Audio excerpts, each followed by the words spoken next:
yung Grabe Hilda ka. Matilda. Season 9. Onyx Oh. kalaban nila noon, game number 1. Hindi makalaro yung jungler, pare. Kasi Oo. only invade. But tama na ang pagre-reminisce.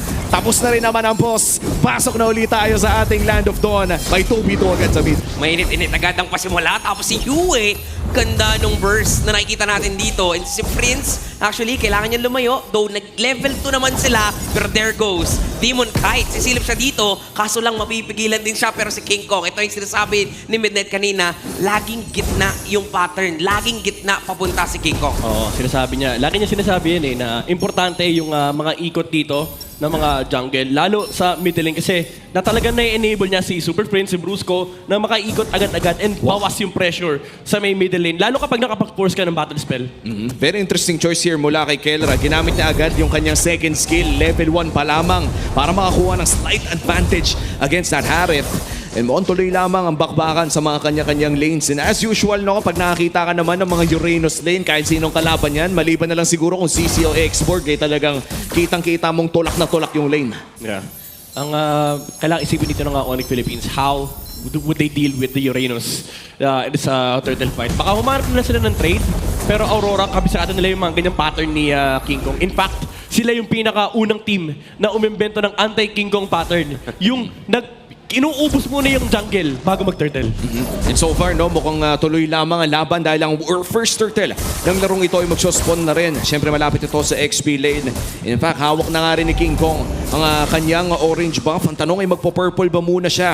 Mukhang magpo-purple nga muna ang pareha sa jungle bago pumunta sa turtle ito. Kailangan actually ni Demon Kite, pero parang hindi. Papunta din si Demon Kite doon sa turtle. Maagang silipan agad yung nakikita natin dito. Maagang pokes coming in from Prince, Kurt, Ewan, Edward. Perkandaan na nandito rin agad si Light. Hindi pa naman sa level 4 in compare with Brusco. So kahit paano, ilalamang yata sa pwestuhan ang Onyx. Lalamang din sila sa bilang. And this is gonna be a free turtle na nga yata para sa kanila.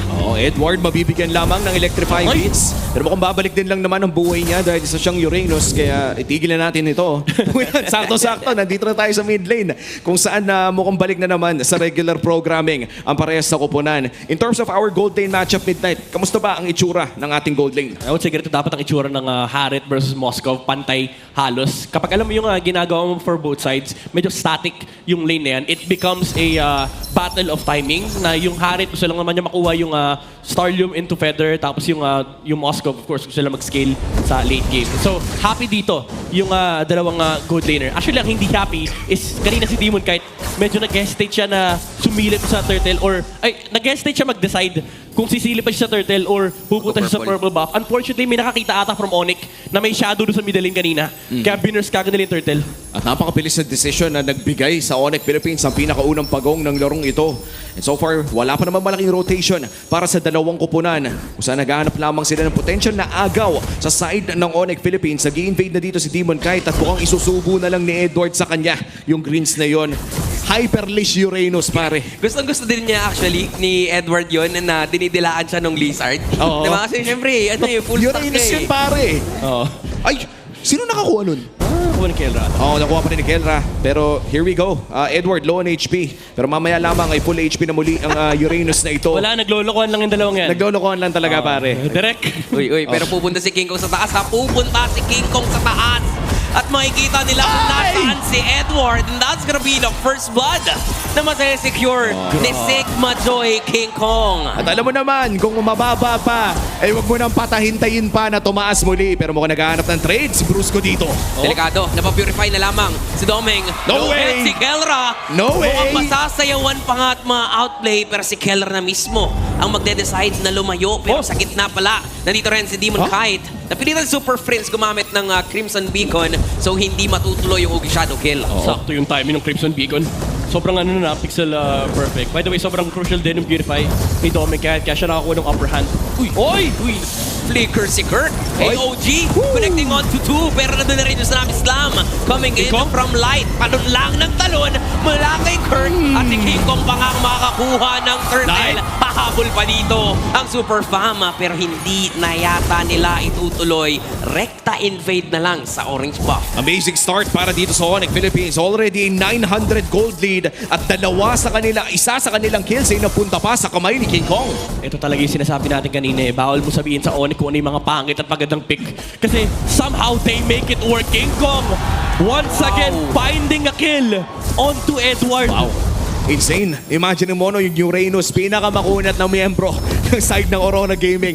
Yung 2 beses nang nabigyan ni King Kong under the turret pa. Dahil dyan mukhang makakapag-push na rin si Kirk. Mukhang babagsak na ang Torre doon sa may bandang itaas. Napakalaking bagay nito in terms of protecting their orange side para sa Aurora Gaming. Yeah, mind you, itong lineup ng Onyx Philippines, even though may mga matchup na medyo tehado sila, sila pa rin yung lamang pagdating sa late game. And sila yung nakakakuha ng lamang dito sa mid game. So this is very problematic for Aurora. Kailangan nilang kahit paano pigilan yung pagdudugo ng kanilang economy and wait for their timing para at least sa kanilang window, pwede sila maghanap ng mga team fights. Nakita lang natin dito no, na ang ganda ng mga pwestuhan ng Super Fam. Kita natin how Brusco zoning, how Kurt zoning the members of Aurora. At alam din actually ng Aurora na hindi pa din kasi enough yata sa ngayon yung combo ni Light as well as ni Yue. Yeah. Na parang pag may nahatak man, hindi pa nila kayang i-burst down. And 7 minutes in sa loob ng ating laro. This is by far the largest goal din na mahanap nila. Pero naku si Edward! Si Edward na naman ang gustong bigyan. Nagkunsilpay pa nga. May AOG pa gagamitin at hindi tatamaan dito. Pero Yun nandiyan si lang. Light. Mukhang may counterplay na gagawin dito ang Aurora. Bigong! Nasa loob ng Torre yung laban. Ay! Pero dun sa likuran, nakita ni Demon kahit kung nasaan ang gold standard. And this is gonna be the counterplay.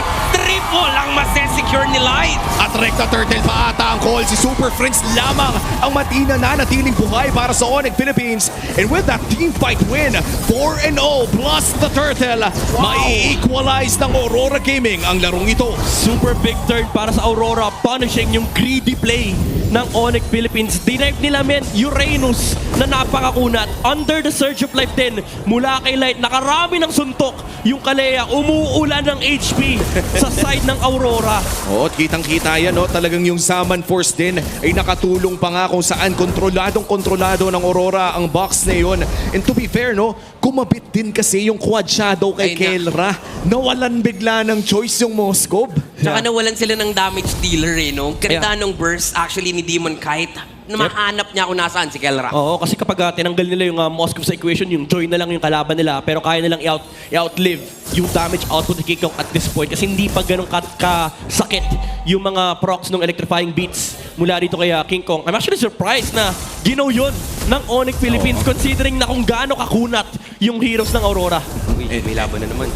And maybe parang kinol na lamang nila yun na sa tingin nilang kaya nila. But here comes a concealed play. Domenkite! Grabe naman!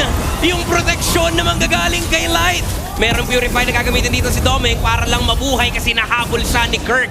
Hinahabol siya ni Kirk. May Arnold. AOG pa. Nag-flicker pa nga si Kirk para lang talaga pigilan dito itong si Domeng. Pero si Light muna ang kanilang makikita. Tuloy pa rin sa pag-pre-hit. Pero dun pala sa may bandang gitna, may laban ng dalawang junglers natin. May Ugi Shadow Kill pero merong mga no. minions. Hahabulin ba? Oh, no! Hahabulin kasi tinamaan pa ng si Bat. And this is again the counter naman ng Super Fam kontra sa Aurora. Caught in the crossfire between K and K. Tumama yung ulti. Akala natin may outplay na pero tumama yung SOD. And with that, Onyx Philippines mula sa 2,000 kalamangan ng Aurora, binalik nila sa 4 na lamang. Sobrang crucial pa nung timing, men. Pagkatama nung SOD na wala yung shadow ni Demon Kite. And that was King Kong forcing the ultimate mula dito kay doon sa Hayabusa. And even then, it started from the punish ng Oni kasi nakita nila split second nagpakita si Demon Kite sa may bottom lane. Kaya this time around, doon sila hindi nag-hesitate. Sabi nila, pwede nating i-go yung laban sa top kasi wala naman si Demon Kite. Oh, grabe yung siso sa larong ito. Para bang every team fight may bagong nanalo. Every team fight, bumabalik tayo sa punto na yung 1K gold lead. I mean, let's be honest, hindi naman talaga nakaka-apekto ng sobra-sobrang 1,000 kalamangan sa isang full-out team fight. Mas nagmamatter pa kung kumpleto ang battle spell, kung may ulti, kung mas maganda ang start, kung may vision. Nagpaplano, pero hindi nila nakikita. Kelra? May Purify na available si Kelra pero nandun, gumana na naman yung Kelra senses na makakaiwas siya sa pick-off na gugustuhin ng kalaban niya. And reset na naman dito para sa Lord. Edward, kinokontrol yung wave sa may bandang mid lane at hindi pa rin umaalis ang parehas na gold laner doon sa may bandang ibaba. Ang lamang dito ng Onyx Philippines ay may access sila sa Spear of Destruction ni Kelra. Kaya naman pwede nilang iplanta yung Moskov doon sa baba. Yeah. At some point, kailangan bumalik ng Harit sa Lord kasi hindi enough yung threat ni Edward tsaka ni Demon Knight dito. And ang masakit pa dyan, bumababa yung HP nung Hayabusa for this Lord take. And King Kong, naka-ready yung Aray ko. kanyang green camp para dun sa 4 na dash. Kalahati na yung buhay ng Lord. Tatalo na si Kirk. Si Edward naman ang sumasalo pero nandyan at nakita ni Kirk yung likuran. Labanan ng Red Bull lamang yata ito. Makukuha pa rin ni Demon Knight yung Lord. Sabay layo na ang Aurora kasi okay na sa kanila yon. Pero si Kelra dun sa baba, trabaho lang siya. Yun Wow. lang, sa baba, nag-spawn yung Lord.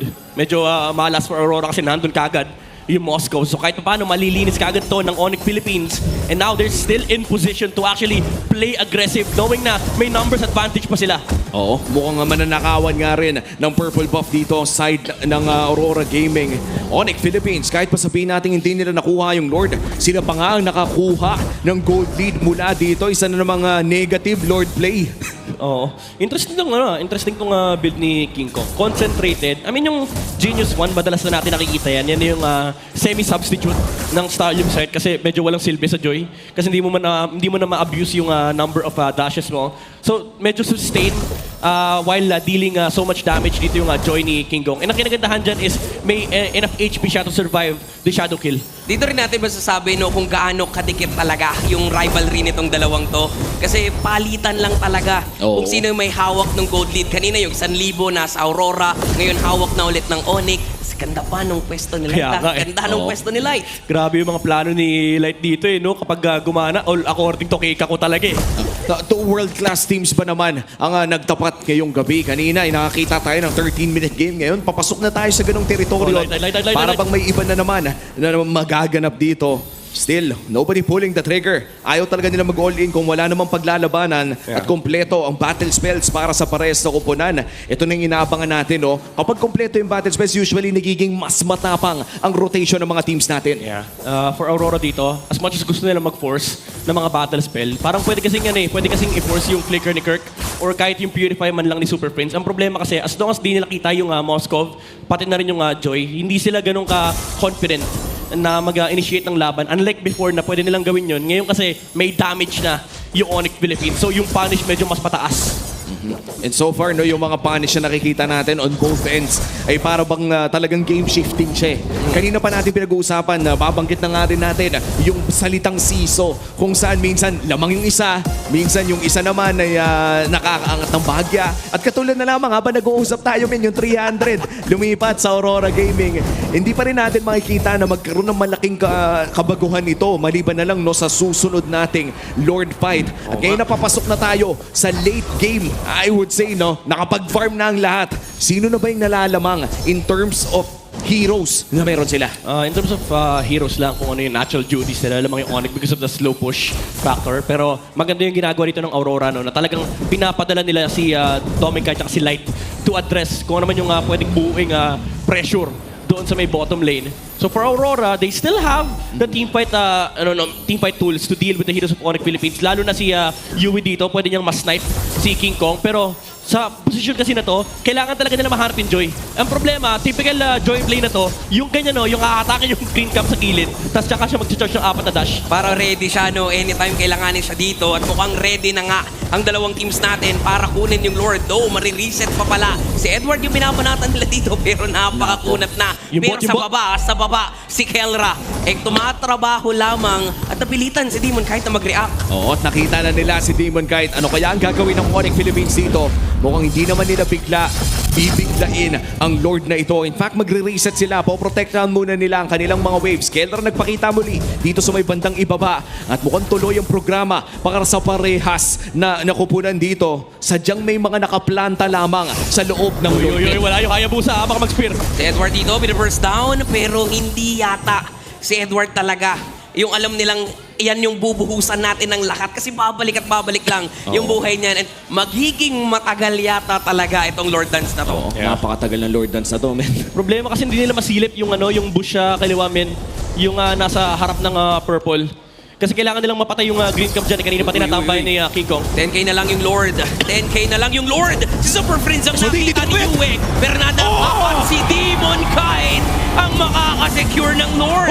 Pero si King Kong dun sa likuran, nakita niya kung nasaan si Domeng. At ngayon, si Kelra binabanatan na yung pinakamakunat na miyembro ng Aurora. But then again, mabubuhay na naman yung Lord kung nasaan nandun si Kelra. Uy, pero pinoprotektahan ni Edward ang Lord na ito, so hindi ito basta-basta mababanata ni Kelra. At si Demon Kite ngayon ay makakapag-buff din naman. And this is Aurora Gaming surviving the attempt coming in from Onyx Philippines. Yeah, it's a big play mula sa Aurora. Hindi din tumama yung SOD ni Kelra. Oh, Edward, kailangan niya mag-ingat. Medyo mahapdi na yung, actually, kunat pala niya, no? Sobrang kunat namin. Kahit yung Joy, kaya na niya. Aray ko, pare! Uy, kumapit! Yung Shadow! Na-burst down ngayon si Kurt! Pero may counter-attack sila gagawin. Coming in from Demon Kite! Pero mapapatay din naman sa dito ni King Kong. So palitan lang din talaga. Ang kaso nga lang, Oh my ang daming minions na iisipin muna ang Onyx. Ang init nun, mga G.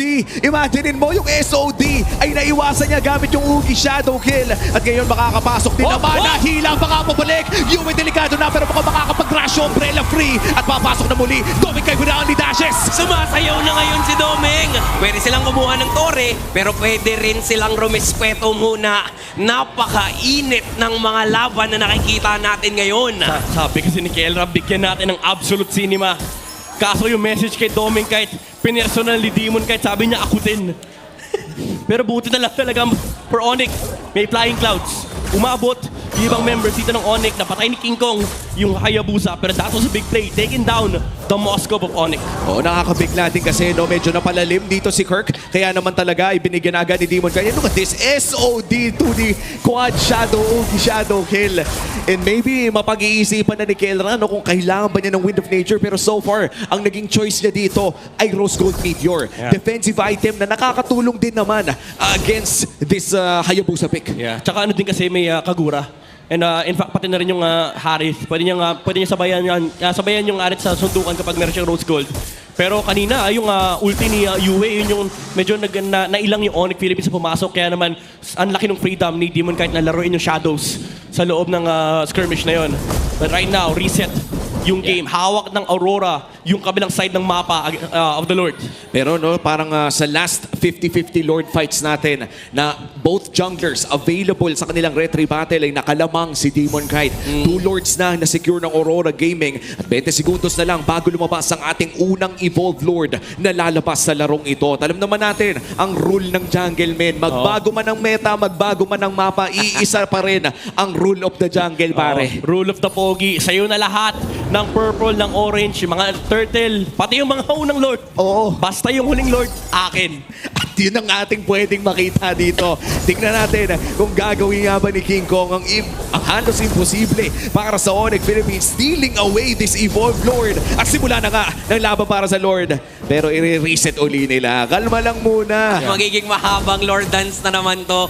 Labanan na naman ng Minion Wave Management. Kasi sa taas, equal. Pero kung dito sila lalaban, na-knock up si Demon Kite ng Lord. Nakita rin naman yan ni Brusco, Yue! pero nandyan si Yue. Pero may Winter Crown si Super Friends, so pwede mag-counterplay ngayon ang Super Fam na buhat. At delikado na nga dito, Demon Kite. may membro ng Onyx. Pero tatalong pa rin si Kirk, kaso lang delikado yata yung buhay niya dun sa likuran. Kiko! Siya yung pinaburst down dito. Si King Kong! Si King Kong ang uubos sa dalawang miyembro ngayon ng Aurora. May kasama pang Torres sa gitna at rekta transition papunta dyan sa Lord. And the Sigma Jungler with his Sigma skin on this Joy finds 3 and finds the Lord. Nag-iingay ngayon ng Sonics. That's gonna be the Evolved Lord secured para sa Onyx Philippines. Grabe, yung pinakitang trigger discipline ni King Kong. Hindi lang sa FPS ang trigger discipline, men. Pwede niyang gamitin yung electrifying bits niya kanina, pero hinintay niya yung round 2. Dahil alam niya wala ng shadow si Demon Kite. And after yung initial na talon ni Kirk na gusto sanang i-punish ng Aurora, dun na nakahanap ng 4 na dash si King Kong to find Demon Kite without the shadow. Unfortunately for them, magkadikit pa sila ni Yue. At ngayon kailangan dumepensa ng Aurora Gaming against this Evolved Lord. Ang unang 2 Lord ng larong ito ay nakuha ni Demon Kite. Pero paano mo naman bareretrihin kung wala ka na sa mapa? Kaya naman ang Evolved Lord na ito ay magmamarcha na dito sa may bandang ibaba. Magpapadala ang Onyx Philippines ng mga miyembro sa mid at meron din sa may bandang itaas. Rekta lang sa pagpupush. That's gonna be the turret number 1 going down and rekta na ata sa bot lane ng kanilang call. Sasabayan na nga nila to sa pagkatok sa base ng Aurora. Though maganda rin naman yung pag-kill wave na meron dito ang Aurora. Pero si Kirk, pwede na siyang tumalon. Pero mukhang focus lang yata ang Super Fam sa pag-takedown ng Torre dun sa baba. Rekta lang sa mga Torre. Sabay transition papunta dun sa gitna. Pero nandun naman si King Kong sa mga pestuhan niya para mag-antay. Trigger discipline talaga para kay Sigma jungler na si King Kong. At mukhang gagamitin pa nga dito ni Yue, no? Yung kanyang Kagura ultimate, ang Yin Yang overturn para magbigay din ng depensa dito sa may bandang mid lane. If I'm being honest, it's quite impressive for Aurora Gaming na Evolved Lord na ang kanilang kalaban pero isang inhibitor turret lamang ang bumagsak. Yeah. Ang dami rin kasing oras na binurn ni Edward doon sa Lord push siya ng Onyx Philippines. Kaya naman nakapag-set up ng magandang defense ang Aurora Gaming. Pero ngayon, ang problema nila, dumadami yung mga Winter Crown, yung mga immortality purchase ng Onyx Philippines. Actually, lamang in terms of buy and sell yung Onyx Philippines. Kasi ang dami nilang pwedeng i-dodge. Pwede nilang patagalin yung duration ng kanilang ng team fight. Ma-outlast nila yung Zaman Force, ma-dodge yung ultimate ni Yue, pati na rin ni Demon Kite. Samantalang sa side ng Onyx Philippines, yung reset factor nila medyo mataas eh. Kasi yung cooldown ng ultimate King Kong medyo mababa na at this point. Low uptime kasi yung mga heroes dito ng Onyx Philippines. Parang yung si Kirk, anytime na may matamaan siya ng mga abilidad pwede siyang tumalon. Si Kendra, literal, only dash na yan by this point. Si Super Prince, hindi naman nawawala ang uptime ng isang Zushin. Mana lang ang puhunan yan. Literal, yan na yung puhunan niya. And for Aurora Gaming, as you said, Midnight, meron ngang oras na inaabangan. At ngayon ang oras na ito, medyo swerte pa nga para sa side ng Aurora Gaming. Uy. May nagpaplano. May plano. Tingnan natin kung gagana nga ba. Hindi yata alam ng Onyx Philippines na may nagbabadyang kaguluhan doon sa may bandang ibaba. Yeah. Kaso alam nila kita yung Hayabusa sa taas. Yun lang. Medyo hindi parte ng plano yung pwede mangyari dito pero Grabe, pinaburst down na agad. Magta-try ba sila? Pinaburst down na agad yung Lord at tila ba hindi aabot doon ang Aurora pero pwede sila mag-counterplay. Si King Kong na pag-amit siya ng Winter Crown. Ready pa rin si Light. Mambrusko dito sa Onyx pero siya ang nakita. Okay. Magpapap yung kanyang immortality pero doon si Kelra para mag-free hit. Kelra! Mamatay si Light. Free hit lang si Kelra. Good job! Inatake siya dito ni Demon Kite pero napilitan lumayo pero nakaabang pa rin si Kirk. And this is gonna be a win para sa Super Fam. Si Edward na lang ang natitira dun sa gitna. Si Yui naman ay uuwi na. Mukhang makikita pa siya ni King Kong pero merong Lord na nakuha ngayon ang Onyx. Napakahirap na depensa ang nagbabadya para sa Aurora Gaming. 2 kontra sa 4. May wave sa taas, may wave sa gitna, at may wave din dun sa may bandang ibaba. Here comes the AOG Super Family inside the base. Ang sakit na nung damage ng Super Fam. Na-burst down na si Edward. Focus na si Kelra sa Torre. And we have